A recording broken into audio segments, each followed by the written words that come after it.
A liberal journalist welcomed Clint Eastwood, expecting an easy takedown. Instead, he asked one question that flipped the entire conversation, leaving her at a loss for words. What was it? The neon skyline of Los Angeles shimmered in the background as the audience filled the sleek modern studio of The Spotlight, the most watched late-night talk show on the West Coast. The studio, bathed in warm stage lights, pulsed with anticipation as the crowd murmured excitedly, waiting for another sharp-tongued spectacle from their beloved host, Madeline Grant. At 42 years old, Madeline had carved out a reputation as the fearless, no-nonsense voice of progressive media, unafraid to challenge political figures, celebrities, and cultural icons alike. Her show thrived on wit, sarcasm, and brutal honesty, often leaving her guests flustered and the audience roaring with approval. Tonight, however, was different. The producers had landed a Hollywood legend, a man whose mere presence commanded respect. Clint Eastwood. At 94 years old, Eastwood had long transcended the silver screen, becoming a cultural figure whose name evoked images of grit, masculinity, and an old-world toughness that some admired and others found outdated. To Madeline, he represented a bygone era, one that she was eager to poke fun at. She saw this as an opportunity not just for ratings, but for a statement, a chance to remind her audience that old-school conservatism and Hollywood's golden age values were relics of the past. Backstage, Madeline's team buzzed around her, making final adjustments to the night's script. The monologue was sharp, filled with biting humor, perfectly tailored to mock Clint's age, his movies, and his political views. One of her writers, Veronica, chuckled as she read over a particularly scathing joke. "This is gold, Maddie," she said, tapping the script. "The audience is going to eat this up." Madeline smirked, adjusting her microphone. "He's 94, she replied. "He won't be able to keep up with me." Meanwhile, in the green room, Clint Eastwood sat quietly, sipping a glass of water, completely unfazed by the noise outside. Dressed in a simple blazer and jeans, he exuded an effortless confidence that made even the most seasoned producers feel slightly unsettled. His assistant Jack paced nervously beside him. "Are you sure about this, Clint?" Jack asked, running a hand through his hair. "Madeline's ruthless. She doesn't just interview people, she eviscerates them." Clint smiled faintly, his weathered face unreadable. "It is just a conversation," he said, his voice calm, gravelly, yet steady. "People can say what they want. It doesn't change the truth." Jack sighed, still unconvinced. "Yeah, but her audience loves to see people crash and burn." Clint shrugged. "Then let's give them something to watch." Back on set, the house lights dimmed and the audience erupted into applause as Madeline stepped onto the stage, her signature stride confident and poised. The large screen behind her flashed with bold capitalized letters, "Tonight's guest, Clint Eastwood." She stood at center stage, waiting for the applause to settle before launching into her opening monologue. "Ladies and gentlemen," she began, her voice smooth but laced with irony, "we have a legend in the house tonight, a true icon of Hollywood, a symbol of old-school masculinity, and a man who, despite being older than most national parks, still insists on directing movies." The audience exploded with laughter. Madeline grinned, enjoying the reaction. She leaned into the joke, delivering her next line flawlessly. "Let's be real. Clint Eastwood has been making movies for over 6 decades. He's basically a human time capsule. You don't watch his films, you excavate them." Another round of cheers. Backstage, Jack winced as he watched the monitor. "She's laying it on thick," he muttered. Clint, still watching, simply smirked. "She's doing her job," he said. "Now it's time for me to do mine." With a final quip about Eastwood being the only cowboy left who still pays for things with exact change, Madeline turned toward the wings of the stage.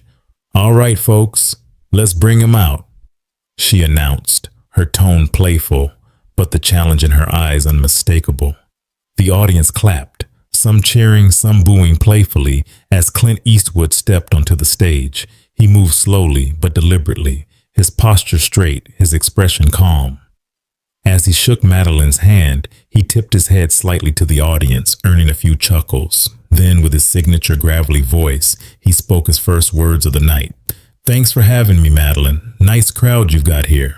The golden afternoon sun bathed Carmel by the Sea, California, in a warm amber glow as a light ocean breeze rustled through the cypress trees lining Clint Eastwood's private ranch. The property, a sprawling estate nestled among rolling hills, was a far cry from the chaos of Hollywood, and that was exactly how Clint liked it. At 94 years old, he had long since left behind the glitz and glamour of the industry, preferring instead the quiet solitude of his ranch, where he could ride horses, work with his hands, and reflect on a life well lived. Inside the rustic Spanish-style house, the afternoon stillness was interrupted by the faint beep of an intercom. Clint's longtime assistant, Jack Coleman, a 34-year-old former film school graduate turned personal aide, hesitated at the doorway of the sunlit kitchen, a letter in his hand. He shifted uncomfortably, his expression a mix of amusement and concern. "Clint," he said, clearing his throat, "you might want to take a look at this." Clint, seated at the wooden kitchen table, glanced up from his newspaper, his weathered hands wrapped around a black coffee mug. He set the paper aside, adjusting his reading glasses as Jack placed the letter in front of him. The envelope, marked with the official letterhead of the Spotlight, sat unopened between them. Jack crossed his arms and exhaled. "It's from Madeline Grant's team," he said. "They want you on her show." For a moment, Clint said nothing. He ran a finger along the edge of the envelope, a ghost of a smirk forming on his lips. "Madeline Grant," he murmured, the name lingering in the air. He had seen her show before, a late-night spectacle built on sarcasm, ambush-style interviews, and a host who took particular joy in making her guests squirm. He could already imagine the setup. She'd start with a few friendly remarks, lull him into a conversation, then unleash a barrage of cutting jabs about his age, his politics, and his so-called outdated ideals. The audience, trained to react on cue, would laugh at his expense, waiting for him to stumble, to give them a moment of weakness to pounce on. Jack, noticing the amused flicker in Clint's eyes, shook his head. "You're not actually considering this, are you?" he asked, incredulous. "Clint, she's not exactly friendly territory. You saw what she did to her last guest, ripped him apart, made him look like a fool. And let's be honest, you're not exactly the poster boy for the kind of progressive ideals her audience eats up." Clint leaned back in his chair, stretching his legs as he took a sip of coffee. "Friendly or not, a conversation's a conversation," he said simply. "People can say what they want. Doesn't change the truth." Jack wasn't convinced. "Come on, Clint," he pressed, running a hand through his dark hair. "She's going to come after you. She'll bring up politics, your movies, probably even your age. She's been gunning for someone like you for years. You walk into that studio and it's a setup." Clint chuckled, shaking his head. "Let her." He placed the coffee cup down gently. "It's not about winning or losing, Jack. It's about showing up." Jack exhaled, rubbing his temples. "And if she makes a fool out of you, what then?" Clint tilted his head slightly, his smirk widening just enough to reveal a glint of mischief in his eyes. "Then I guess we'll find out how good she really is." Jack groaned, muttering something under his breath before collapsing into the chair across from him. "You know," he said, pointing at Clint, "you're the most stubborn man I've ever met." Clint raised an eyebrow, reaching for the envelope. "Stubborn?" he mused, "or just not afraid of a good conversation?" With a swift motion, he tore open the letter, unfolding the crisp paper inside. His eyes scanned the words: a formal invitation, a request for an interview, an opportunity to sit across from a woman whose career was built on tearing men like him apart. Jack watched him carefully. So? He asked. Clint folded the letter neatly and set it down. He reached for his coffee, took another slow sip, then looked up at Jack with that same calm, measured expression he always carried. "We're going to L.A.?" he said. Jack sighed, shaking his head, but he couldn't help the small, reluctant grin tugging at the corner of his lips. "All right," he said, standing up, "but don't say I didn't warn you." Clint simply chuckled. Outside, the late afternoon sun dipped lower over the California hills, casting long shadows across the land. The old cowboy was heading into the lion's den, and for the first time in a long time, he felt a familiar thrill, the kind that only came from stepping onto a battlefield, unarmed but ready for whatever came next. Whatever Madeline Grant had planned, Clint wasn't worried. He had faced tougher opponents in his lifetime, and unlike most of her guests, he wasn't walking in unprepared. The studio was alive with energy, the air thick with anticipation as the clock struck 10:30 p.m. The set of the Spotlight gleamed under the bright studio lights, its sleek, modern design reflecting the pulse of late-night television. The backdrop displayed a panoramic view of the Los Angeles skyline, bathed in neon blues and purples, giving the illusion of a city that never slept. The audience, packed into the plush red seats of the auditorium, buzzed with excitement, their conversations a low hum beneath the pre-show announcements. Backstage, Madeline Grant adjusted her microphone, her reflection staring back at her from the mirror in her dressing room. Dressed in a tailored black pantsuit, her auburn hair styled in sleek waves, she exuded confidence, a woman in full control of her domain. She had spent the past 2 days meticulously preparing for this moment, reviewing Clint Eastwood's interviews, dissecting his past statements, and sharpening her monologue with surgical precision. This wasn't just another interview, it was an opportunity. Clint Eastwood, Hollywood legend, conservative icon, outspoken relic of an era long past, he was the perfect foil for her audience.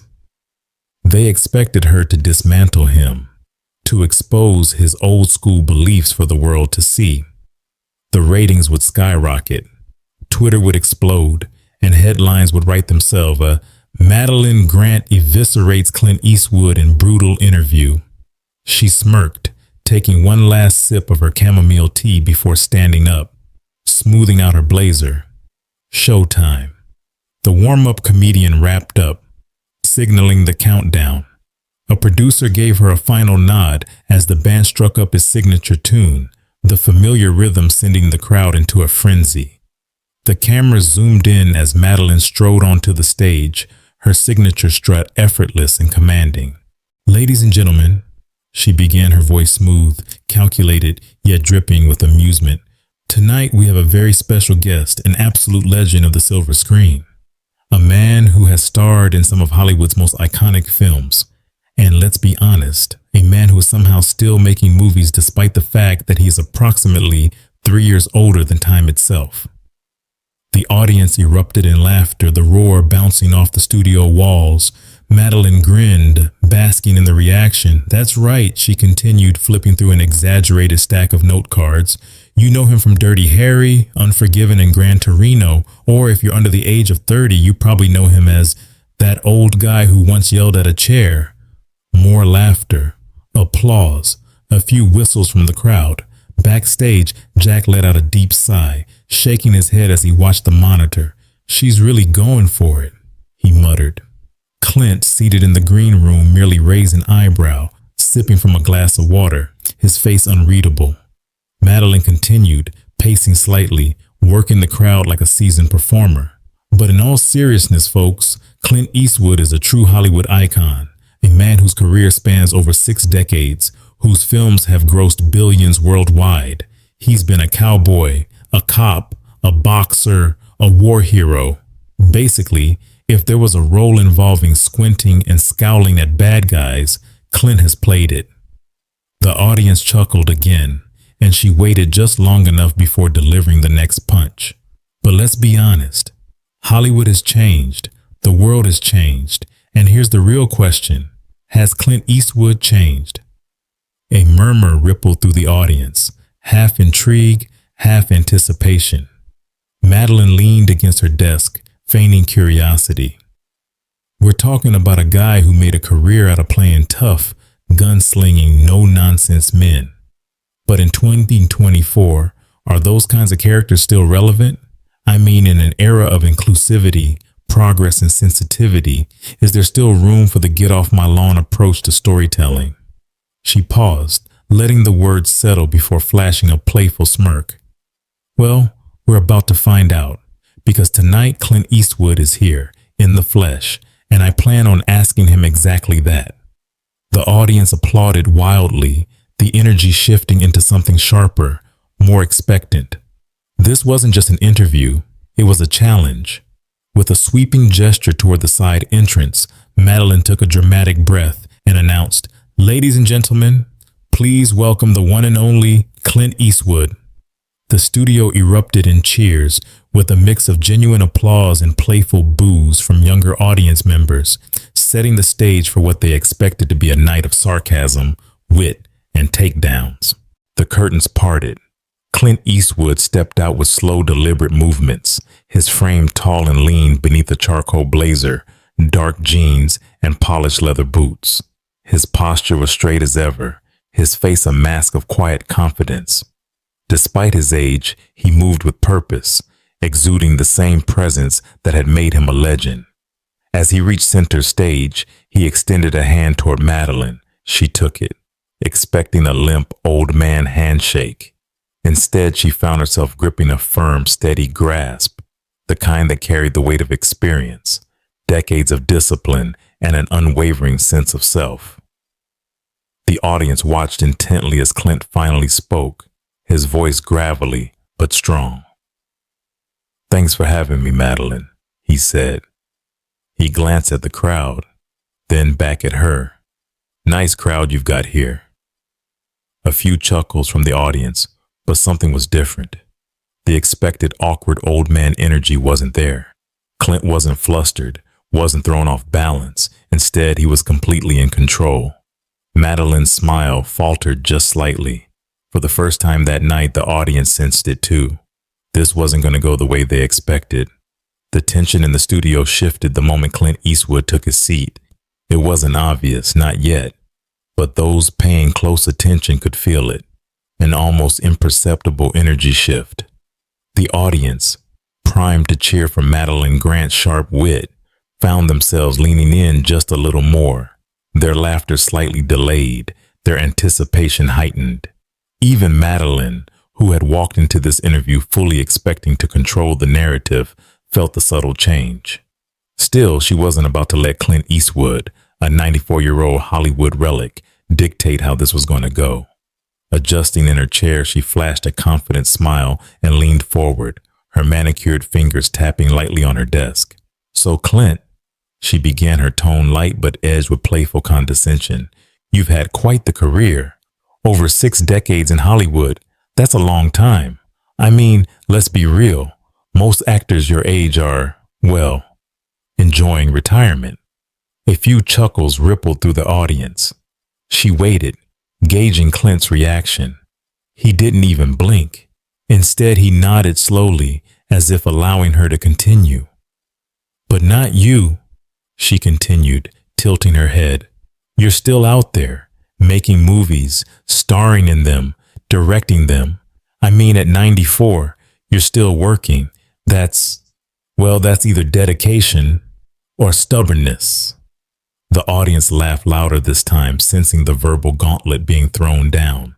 Clint simply smiled faintly, tilting his head ever so slightly as he responded. "Well, Madeline," he said, his gravelly voice calm and measured, "I guess that depends on how you look at it. See, some folks call it stubbornness, others call it commitment. And me, I call it doing what I love." The audience's reaction wasn't quite what Madeline had expected. Instead of a unified laugh, there was a pause, followed by a scatter of applause, small at first, but growing. Madeline's eyes flickered toward the crowd, registering the response. She still had control, It was just a small hiccup. She recovered quickly, shifting gears. Fair enough, she conceded, flashing a practiced smirk. But let's talk about Hollywood for a second. You started acting back when the industry was, let's say, very different. The old westerns, the gritty cop dramas, classic sure, but not exactly known for their progressive values. A few knowing laughs from the audience. Madeline leaned in, sensing an opening. Times change, she continued, her voice carrying a hint of challenge. Do you ever look back at some of those films and think, maybe we could have done better? That maybe some of those tough guy roles didn't age so well? The audience erupted in laughter and applause, clearly on Madeline's side. This was the moment they had come for, the part where Clint Eastwood would scramble, deflect, or make some outdated comment that would cement the night as yet another example of old school Hollywood getting schooled. But Clint Eastwood didn't scramble. He leaned back, crossing one leg over the other, and studied Madeline with the same quiet intensity that had once made villains in his movies nervous. Well, he said slowly, I think it's important to remember one thing. The studio hushed slightly, the audience instinctively quieting, as if they could feel something different unfolding. Films, he continued, are a reflection of their time. They capture what people were thinking, feeling, and struggling with.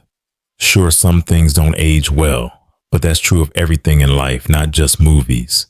Progress isn't about erasing the past, it's about learning from it. A beat, something shifted. Madeline, poised to fire back, hesitated. The audience reaction wasn't what she had expected.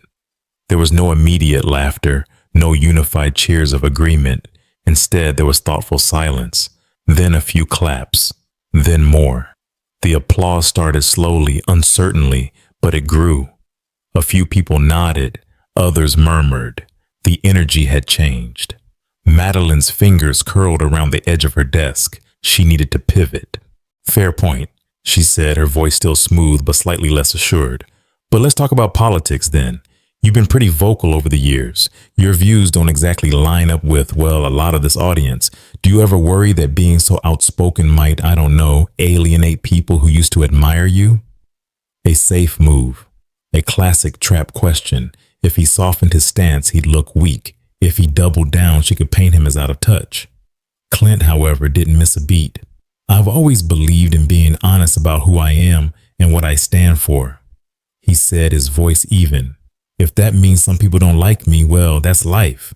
Integrity isn't about being popular. It's about standing by your principles, even when it's not convenient. A murmur ran through the crowd. Some clapped, some sat quietly, absorbing his words. Even Madeline's expression flickered, just for a second, before she masked it. Determined to keep the upper hand, she leaned in. But don't you think that kind of stubbornness can come across as out of touch? She pressed, her voice laced with mock concern. The world's moving forward, Clint. Some might say you're clinging to the past. Clint chuckled softly, shaking his head. You call it clinging, he mused.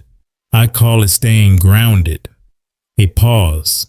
Then in that same measured tone he added, the world moves fast, Madeline, but sometimes in its rush to change, it forgets the value of what came before.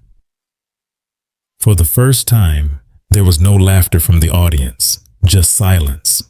Madeline opened her mouth to respond, but found herself momentarily at a loss for words. The balance had shifted, and for the first time, the audience wasn't quite sure whose side they were on anymore. The tension in the studio was no longer just a subtle shift. It was palpable.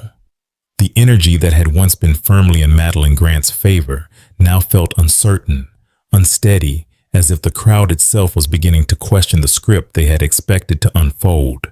Clint Eastwood, the so-called relic of a bygone era, wasn't stumbling, wasn't retreating, and most importantly, wasn't playing the role Madeline had assigned to him.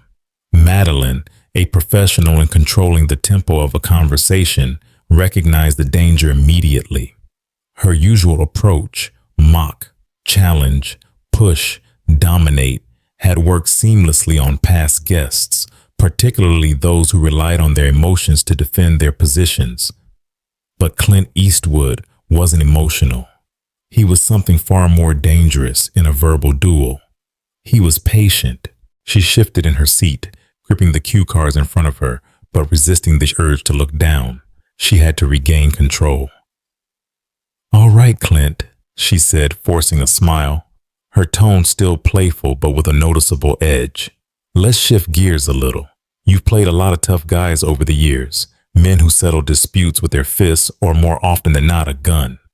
Now, in today's world where we're trying to move past glorifying violence, do you ever feel like those characters might have sent the wrong message?" The audience perked up again, sensing another attack disguised as a question. Some of them leaned forward, expecting Clint to stumble here, to flinch under the weight of modern scrutiny, but Clint didn't flinch. He exhaled slowly, adjusting his blazer, his expression thoughtful yet unwavering. "Well, Madeline," he said, his voice steady, "I think you're looking at it the wrong way." A small pause, the kind of silence that pulls people in rather than pushes them away.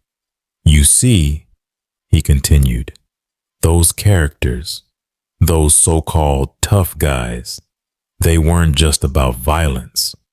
They were about justice.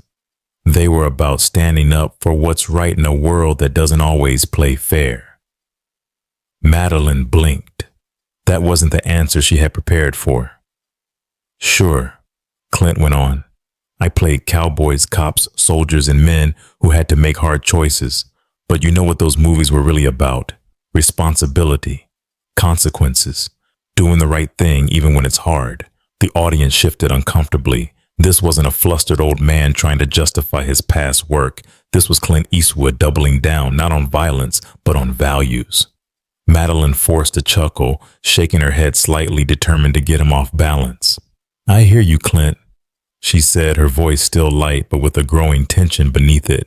"But let's be honest here, those films weren't exactly known for their, progressive representation of women, minorities, or, well, anyone who wasn't, a rugged, gun-toting white guy." There it was. The audience perked up again, sensing a sharper confrontation. Clint, however, remained unfazed. "I think it's important to remember," he said, his voice calm but firm, "that movies, like history, are a product of their time. They tell us where we were, what we believed in, what we feared, and what we admired." A few nods from the audience, less laughter, more thinking. Madeline, sensing she was losing the crowd, tried to cut in, but Clint raised a finger, a slow, deliberate gesture that wasn't rude but commanding. "And let me ask you something, Madeline," he said, his eyes locking onto hers. "How do you think history works?" She hesitated, thrown off by the unexpected turn of the conversation. "Do you think progress means erasing what came before?" He continued, his tone never rising, but carrying weight. "Or does it mean learning from it? Silence, the kind that feels too long, but also too important to break." Madeline cleared her throat, trying to regain footing. "Well," she started, but Clint didn't let her take the wheel back just yet. "If you erase everything that doesn't fit today's standards," he said, his voice gravelly but certain, "you lose perspective. You lose the ability to see how far we've come, and more importantly, how we got here." A wave of murmurs in the audience. Not everyone agreed with him, but no one could deny the power of his words. Madeline knew she had to move, had to push him somewhere uncomfortable, somewhere that would tilt the scale back in her favor. She glanced down at her cards, then back up, her gaze sharpening. "All right, Clint," she said, taking a deep breath. "Then let's talk about you. You've never been shy about your political views, and let's be honest, they don't exactly line up with a lot of the people watching this show." The audience chuckled nervously, waiting for Clint to squirm, but he didn't. Instead, he smiled. "I've never been interested in being popular, Madeline," he said. "I've been interested in being honest." Another shift, another unsettling silence. A few audience members clapped, not for an argument won, but for a point made. Madeline exhaled through her nose, her fingers tapping the desk. This wasn't going the way she had expected. She had set a trap, but instead of falling in, Clint had walked right through it, unfazed. For the first time, she felt something unfamiliar creeping in. It wasn't annoyance. It wasn't frustration. It was respect. And worse, she wasn't sure if the audience felt it too. For the first time that night, Madeline Grant felt the ground beneath her shift. It wasn't obvious to the audience, not yet, but she could feel it. It was the subtle difference between leading a conversation and being led, between controlling a narrative and watching it slip through your fingers. She had come into this interview expecting an easy battle, a verbal takedown of a Hollywood relic whose views, in her mind, belonged to the past. But Clint Eastwood wasn't just holding his ground. He was reshaping the conversation, forcing it into territory she hadn't prepared for. And worse, the audience was following him. She knew she had to regain control. "So Clint," she said, leaning forward slightly, her fingers interlacing on the desk, "you've always been a man of strong convictions, and you've never been shy about sharing them. But here's my question. Don't you ever think that maybe, just maybe, the world has moved on without you?"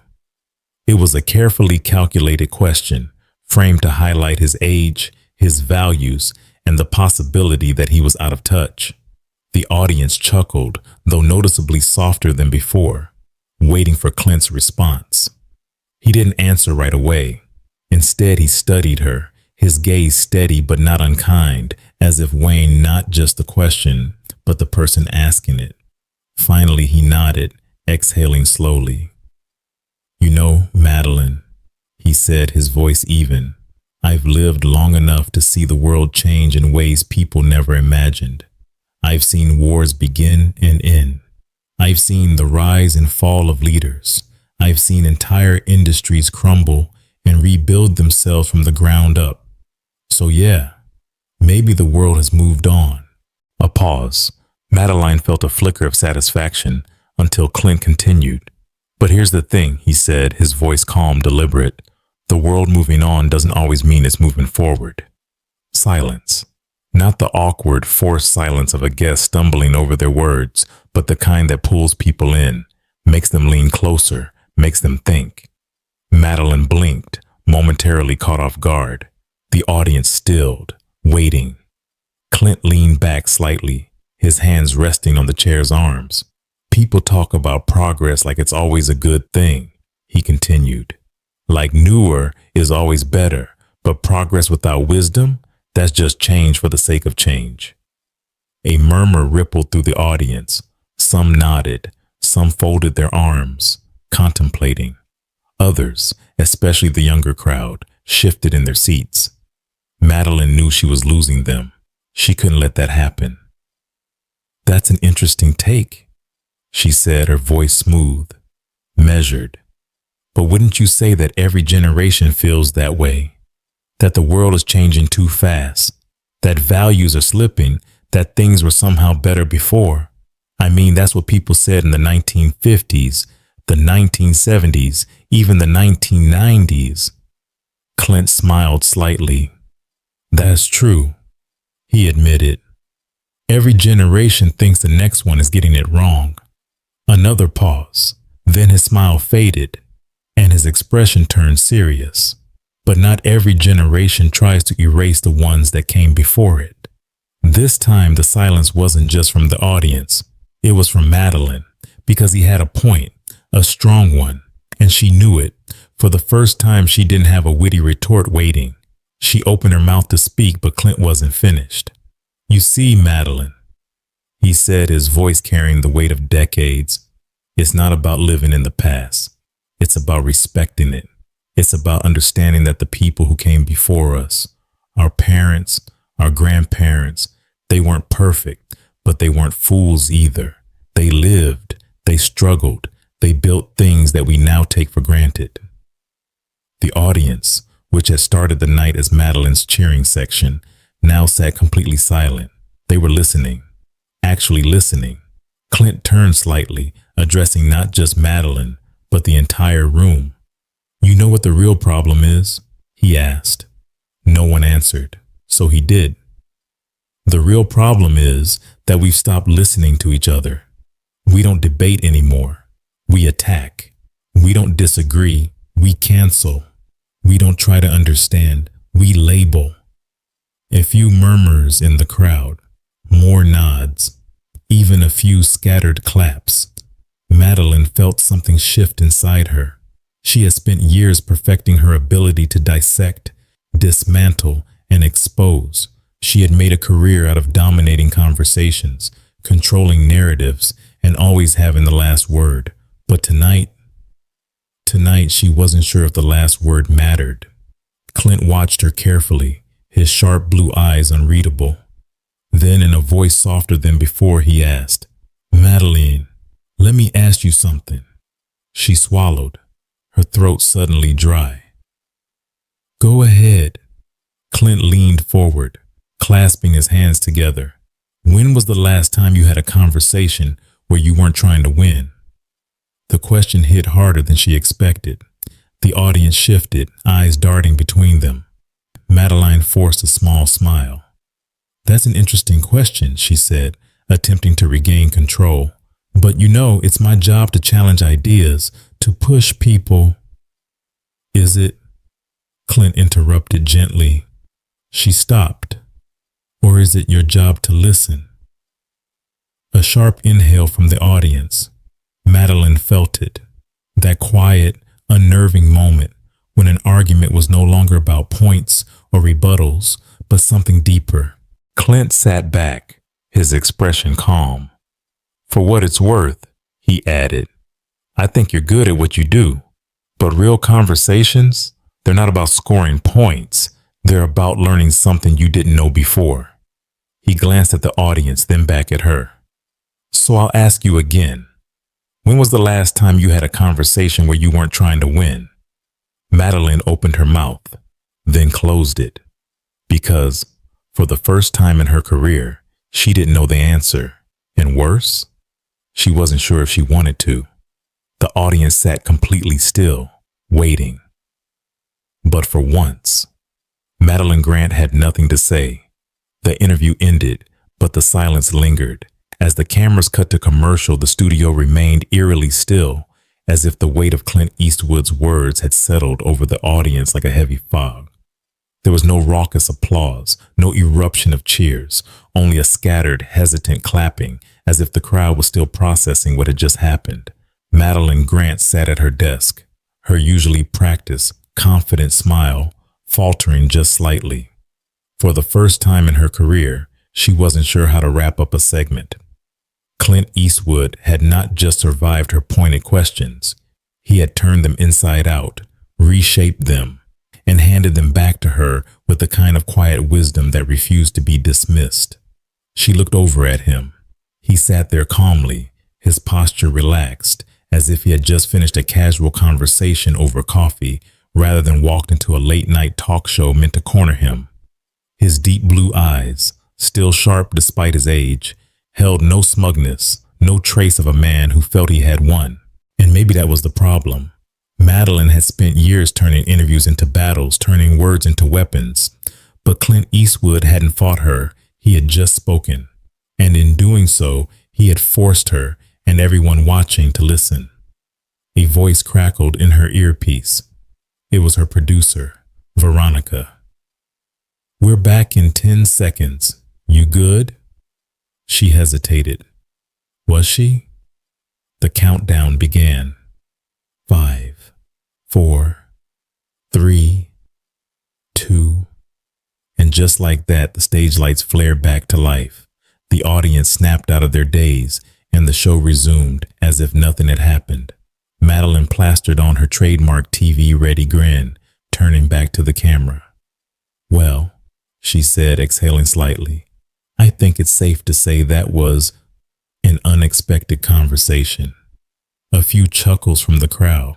She turned to Clint. Mr. Eastwood, thank you for being here tonight. Clint nodded, the corner of his mouth lifting slightly. Pleasure, Madeline. The applause grew stronger, more genuine this time. The credits rolled, the band played, and the cameras finally powered down. As soon as the studio lights dimmed, Madeline slipped off her mic pack, exhaling sharply as she walked briskly toward her dressing room. Veronica caught up with her. "Madeline," she started carefully, "you okay?" She didn't answer right away. Instead, she pushed open the door to her dressing room and stared at herself in the mirror. Her makeup was still flawless, her hair still perfectly styled, but for the first time in a long time, she felt exposed. She sat down, rubbing her temples. "I lost control out there, didn't I?" she muttered. Veronica hesitated before answering. "You didn't lose," she said carefully. "It just didn't go the way you planned." Madeline laughed dryly. "That's just a nice way of saying I lost." She leaned back in her chair, eyes flickering to the monitor in the corner, where the network was already replaying highlights of the interview. A slow-motion clip of Clint, leaning forward, asking, "When was the last time you had a conversation where you weren't trying to win?" flashed on screen. The headline beneath it read, "Clint Eastwood leaves talk show host speechless." Her stomach tightened. She never lost control of an interview. Never. And yet, here she was, watching herself hesitate, falter, question. And she wasn't sure how she felt about it. Meanwhile, social media was on fire. Within minutes of the show ending, Twitter, Facebook, YouTube, every platform flooded with clips of Clint's responses, dissecting every moment. Some praised him. Clint Eastwood just gave a masterclass on integrity. This is how real men handle tough conversations. Others criticized Madeline. Yikes, she thought she was going to school Clint Eastwood, and instead he gave her a life lesson. But not all reactions were negative toward her. Some viewers appreciated that she had at least been willing to sit in that moment and take in what Clint had said. Even journalists weighed in. This wasn't just an interview. It was a rare, authentic conversation, and people are responding to that. The clip trended under Clint Eastwood Masterclass, racking up millions of views within hours. Back at his ranch in Carmel, Clint sat on his porch, sipping a glass of bourbon, the quiet hum of the ocean in the distance. His assistant, Jack, stood nearby, scrolling through his phone. "You broke the internet, Clint," Jack muttered, shaking his head in amusement. "Twitter's losing his mind over that interview." Clint smirked, taking another sip. "That right?" "Yeah," Jack said, reading off a tweet. "Some people are calling it one of the greatest late-night interviews in years." Clint exhaled through his nose. "Funny how people think honesty is rare these days." Jack chuckled. "Well, apparently it is." A pause. Jack hesitated, then asked, "Did you plan that? The way you turned it around on her?" Clint smiled, shaking his head. "Nah," he said, "I just told the truth." Jack looked at him for a moment, then nodded. "Well, whatever you did, it worked." Clint gazed out at the horizon, the last rays of the sun disappearing beyond the hills. He wasn't interested in trending topics or viral moments. He had said what he needed to say, and that was enough. The next morning, Madeline sat at her desk, scrolling through the headlines. She had two choices: ignore the backlash, pretend it never happened, and move on, or acknowledge it, lean into the conversation, and own the moment. She took a deep breath, then opened her laptop. A few minutes later, she posted on Twitter, "Last night's interview with Clint Eastwood reminded me of something important. The power of listening. Thank you, Mr. Eastwood, for a conversation I won't forget." No sarcasm, no deflection, just the truth. And as she watched the comments flood in, some supportive, some critical, she realized something. Maybe, just maybe, she hadn't lost that interview after all. Maybe for the first time in a long time, she had actually learned something. The night was calm at Clint Eastwood's Carmel by the Sea ranch, the ocean breeze carrying the distant sound of waves crashing against the cliffs. The sun had long since set, leaving only a faint amber glow on the horizon. Clint sat on his wooden porch, a crystal glass of bourbon resting in his weathered hand, the ice clinking softly as he took a slow sip.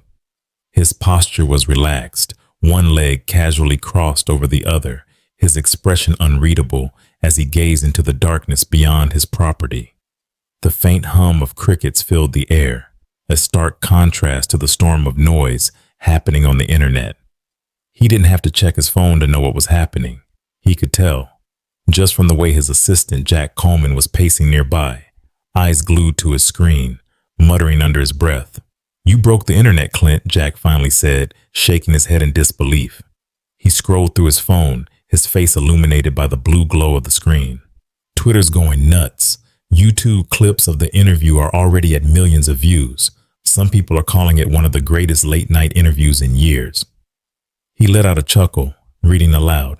"This guy says, Clint Eastwood just gave a masterclass in integrity. This is how you handle an interview." Clint didn't react right away. Instead, he took another sip of bourbon, letting the smooth burn settle in his throat before finally exhaling through his nose. "Funny how people think honesty is rare these days," he murmured, his voice as steady as ever. Jack smirked. "Well, apparently it is," he said, shaking his head. "People love the way you flipped the conversation on Madeline. She walked in thinking she was going to tear you apart, and instead..." He chuckled, scrolling some more.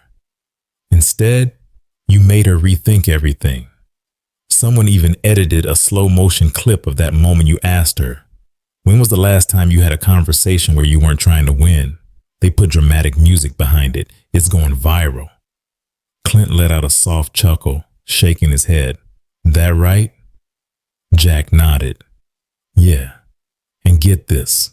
Madeline just posted something about the interview. Not her usual snarky take either."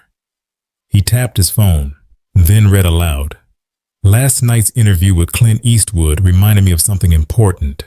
The power of listening. Thank you, Mr. Eastwood, for a conversation I won't forget." Clint raised an eyebrow slightly, though his expression remained neutral. "Didn't see that coming." "Me neither," Jack admitted, setting his phone down and finally sinking into the chair across from Clint. He stretched his legs out, exhaling. "Be honest with me, Clint. Did you plan that? The way you turned it around on her? The way you just let her talk herself into a corner?" Clint smirked slightly, taking another sip of his drink before setting the glass down on the porch railing. "Nah," he said. "I just told the truth." Jack studied him for a moment, then nodded. "Well, whatever you did, it worked." He leaned back, running a hand through his hair. "You know, I've seen you handle reporters before, but this was different. You didn't just win that interview, Clint. You changed it." Clint didn't answer right away. He simply looked out over his land, the vast, open field stretching toward the ocean, bathed in the silver light of the moon. He wasn't interested in trending topics or viral moments. He had lived through too many decades, too many changes in Hollywood, in politics, in culture, to care about fleeting internet fame. He had said what he needed to say, and that was enough. Jack, still staring at his phone, let out a short laugh. "You want to hear the best part?" Clint raised an eyebrow. Jack smirked. "Some of the same people who spent years saying you were outdated are now calling you a national treasure." Clint chuckled, shaking his head. "Ain't that something?" Jack nodded, his expression thoughtful. "It is. And you know what's really wild? I think you might have gotten through to her too." Clint didn't respond, but the flicker in his eyes showed he had already considered that possibility. Madeline Grant was sharp, no doubt about it. She had built a career on challenging people, pushing buttons, and staying 2 steps ahead of her guests, but tonight had been different. He had seen it in her eyes, the moment of hesitation, the flicker of doubt, the realization that maybe, just maybe, she had been looking at things all wrong. A long pause stretched between them, the only sound being the occasional rustling of leaves and the distant crash of waves.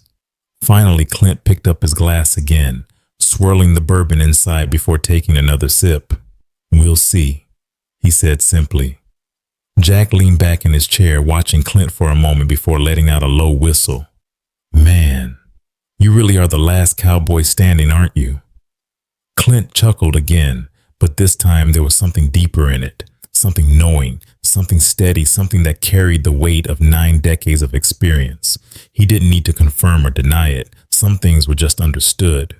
The two men sat in silence for a while, the night stretching on, the stars above twinkling like distant reminders of a time before social media, before sound bites and viral moments.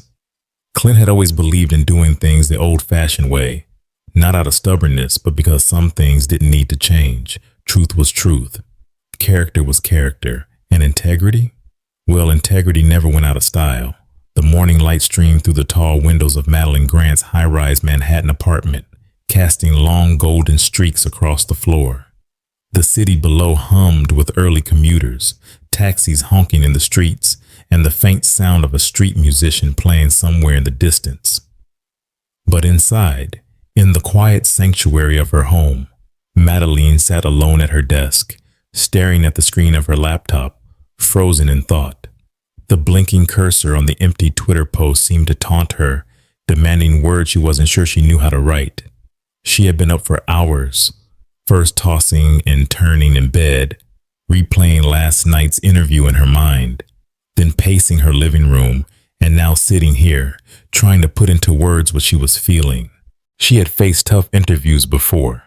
She had sparred with politicians, celebrities, authors, and activists. She had taken down guests with sharp rhetoric, dismantling arguments with precision, exposing contradictions with a calculated smirk. But last night had been different. Last night, she had been the one left speechless. Clint Eastwood hadn't embarrassed her, hadn't humiliated her, hadn't raised his voice or tried to overpower her. Instead, he had done something far more dangerous. He had made her think. She exhaled, rubbing her temples. She could still hear his words echoing in her mind. When was the last time you had a conversation where you weren't trying to win? It wasn't just a question, it was a challenge. And the more she thought about it, the more unsettling it became, because the truth was, she didn't know the answer. With a sigh, she picked up her phone and scrolled through her notifications. Her name was everywhere. Headlines dissecting the interview, YouTube clips amassing millions of views, social media debates raging between those who thought she had been humbled in real time and those who believed she had at least held her own. And then there was Clint, praised across the board, his calm, measured responses now being called a masterclass in integrity. Some were even jokingly referring to him as the last cowboy standing. She clicked on a video titled, "Clint Eastwood Shuts Down Talk Show Host with One Simple Question." The thumbnail was a still of her face, caught mid-expression, just as Clint had asked his now viral question. She hesitated, then pressed play. She watched herself, confident, playful, pressing Clint with carefully crafted jabs. She saw the audience cheering her on, laughing at her jokes, nodding in agreement. And then she saw the shift. She watched as Clint, completely unfazed, turned the conversation back on her, not with aggression, not with sarcasm, but with something she rarely encountered in these debates: wisdom. She saw the moment where her confidence faltered, where she hesitated, where she, for the first time in years, actually listened. She closed the video and leaned back in her chair, staring at the ceiling. Had she really been wrong?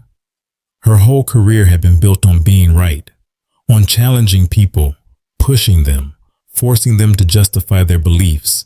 She had always believed she was doing the right thing, holding people accountable, making them answer for their opinions. But now, for the first time, she wondered if she had ever really listened to them, or had she only ever been waiting for her next rebuttal.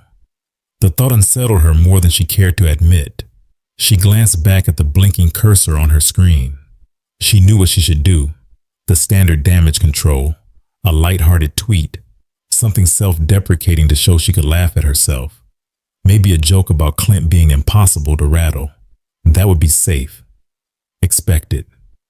But the truth was, she didn't feel like joking.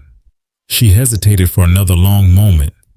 Then, before she could overthink it, she started typing. Last night's interview with Clint Eastwood reminded me of something important, the power of listening. Thank you, Mr. Eastwood, for a conversation I won't forget. She stared at the words for a long moment. No sarcasm, no deflection, just honesty. With a deep breath, she hit post. Almost immediately, the responses began pouring in. Some were surprised, some were supportive, some were skeptical, assuming it was just another calculated PR move. But then came the unexpected comments. People saying they respected her for acknowledging the moment, for not pretending it hadn't happened, for actually engaging with the conversation Clint had started. For the first time in a long time, she didn't feel like she had to win. She felt like she had learned something. A knock at the door pulled her from her thoughts. It was Veronica, holding 2 coffees. Saw the tweet, she said, setting 1 cup down in front of Madeline. Madeline raised an eyebrow. And? Veronica smiled. And I think you finally had the conversation Clint was talking about. Madeline chuckled softly, shaking her head. Took long enough. Veronica sipped her coffee, then sat down across from her. So what now? Madeline glanced out the window, watching the morning light spill across the rooftops of New York. She wasn't sure, but for the first time, she wasn't afraid to find out, because maybe, just maybe, the best conversations aren't about winning. Maybe they're about changing. In a world that often prioritizes winning over understanding, Clint Eastwood's conversation with Madeline Grant reminds us of an essential truth. Wisdom is not about speaking the loudest, but about listening the deepest. Too often, discussions today are treated as battles, where the goal is to outmaneuver rather than to understand. But real conversations, the kind that change hearts, open minds, and bridge divides, are built on respect, patience, and the courage to consider another perspective. As Clint demonstrated, standing firm in one's beliefs doesn't mean refusing to listen. Rather, it means having the confidence to engage without fear. This lesson is especially relevant for an older generation that has seen the world evolve in ways both remarkable and troubling. Experience has shown that not all change is progress, and not all traditions should be discarded. But the challenge is not to reject the new, nor to blindly accept it. It is to approach each conversation with curiosity instead of combativeness. Perhaps the most powerful takeaway is Clint's question. When was the last time you had a conversation where you weren't trying to win? In today's divided world, it is worth asking ourselves, are we really listening, or are we just waiting for our turn to speak? If we slow down, truly listen, and seek to understand rather than argue, we may find that common ground still exists. Now we invite you to reflect. Have you ever had a conversation that changed your perspective?